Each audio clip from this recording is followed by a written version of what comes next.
The moment I opened his phone, I stopped breathing. It wasn't the dozens of messages that did it. It was the photo. My photo. Sent from my number. But I hadn't sent it. She had used my picture. Cropped it. Posted it.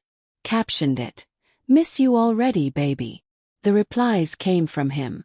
From the man I'd spent 2 years convincing myself was my dream. "Can't stop thinking about you either, love. Last night was magic." I dropped the phone like it burned me. The thud against the hardwood floor echoed in the apartment we'd built together, the one I had spent months decorating with my perfect taste and his money. My knees trembled as the realization crashed through my chest, hollow and sharp. It wasn't just cheating. It was identity theft, emotional, personal, intimate. I met Ethan a year and a half ago at a charity gala.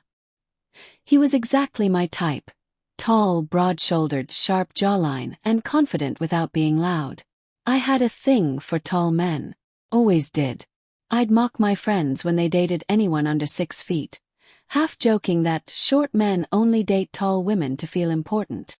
Ethan stood 6'3", every inch of him built from gym dedication and good genetics. He was the kind of man who turned heads when he walked into a room, and I loved that he chose me. He wasn't just attractive. He was charming, thoughtful. Or at least, that's what I told myself every time he was late, every time he disappeared for work calls that stretched till midnight. First I ignored it. I was too proud to be the jealous type. I had everything. His devotion, his gifts, his attention when he was present. And when he wasn't, I rationalized. Until that photo. When he walked in that evening, the city lights framed his silhouette in the doorway. He smiled, the same easy confidence that once melted me. "Hey babe," he said, tossing his keys on the counter. "Why are you standing like that?" I didn't answer. I just held up his phone. The message thread glared from the screen.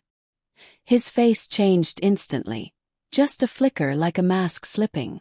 Then the charm returned. "You shouldn't go through my phone, Lily." I wanted to scream. Instead, my voice came out strangled. "Who is she?" He shrugged, too calm. "Just someone from work." "It's not what you think." My heart pounded against my ribs. "You used my pictures," I whispered. "You sent my photos to her." "Why would you?" "Because you wouldn't understand," he interrupted. His tone was suddenly cold, controlled. "You always have to make everything dramatic." That broke something in me. "You stole my photos," shouted. "You pretended they were hers. What kind of man does that?" He stepped forward, his height casting me in shadow. "The kind of man who does what he needs to keep things together." Those words, "keep things together," rattled in my mind for days after. I tried to leave. The first time he cried. The second he laughed. "You won't find anyone better, Lily," he said, smirking as I packed my suitcase. "You've spent your whole life chasing an image. You don't love people. You love how they look standing next to you." That one stung because it was true. I had always measured worth by height, confidence, posture. It wasn't about security. It was about status. I wanted to be seen as the woman who could attract the kind of man other women wanted. Ethan fit perfectly into that fantasy. And maybe that's why I ignored the inconsistencies.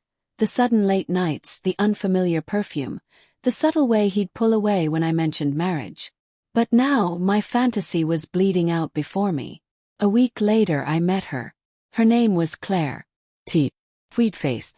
She showed up at my job, shaking, asking if I was Lily. "Yes," I said, wary. Her voice trembled. "I think we're both dating Ethan." Her phone confirmed it. Same messages, same words, same photos, except mine had been cropped, filtered, and captioned differently. It wasn't a random woman he'd met online. He'd built 2 relationships, using one to validate the other. My face, her body, his lies. I felt dizzy, like the world had turned upside down. Claire started crying, apologizing to me. But I didn't cry. Not yet. Because suddenly it all made sense. The nights he was working late. The excuses, the distant looks. He hadn't chosen between us. He'd built an illusion that required both. When I confronted him again, I recorded it. He didn't deny it this time. He didn't even flinch. "Claire's young," he said simply. "She reminds me of how you used to be. Before you started picking fights, before you got insecure." "Insecure?" I repeated, my voice cracking. "You made me insecure." He sighed like he was the victim. "You always make everything about you, Lily. This," he gestured between us, "wasn't supposed to end like this. But you forced it." I stared at him, searching for any trace of remorse. There was none. Only arrogance, the kind that made me realize the height I once worshipped didn't make him bigger. It only made his shadows longer. I left that night. Months passed.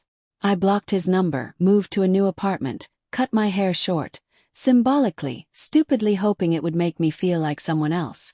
But healing wasn't cinematic. It was messy, quiet, full of long nights replaying every red flag I ignored. Then one evening Claire called me. Her voice was shaking. "He's gone," she said. "His company fired him. Apparently there were complaints, something about fake identities and harassment. They found the messages." For a long moment I didn't know how to feel. Relief, justice, pity. Mostly I felt empty. Because no punishment could undo what he'd stolen from me. The version of myself that believed love meant being chosen. 6 months later I met someone new. His name was Noah. He wasn't tall. Not even close. 5'8", quiet, shy, with warm brown eyes that met mine without trying to dominate. I laughed at my own hesitation when he asked me out. The old me would have said no. The new me said yes. On our third date, as we walked through a rain-soaked park, I found myself telling him everything.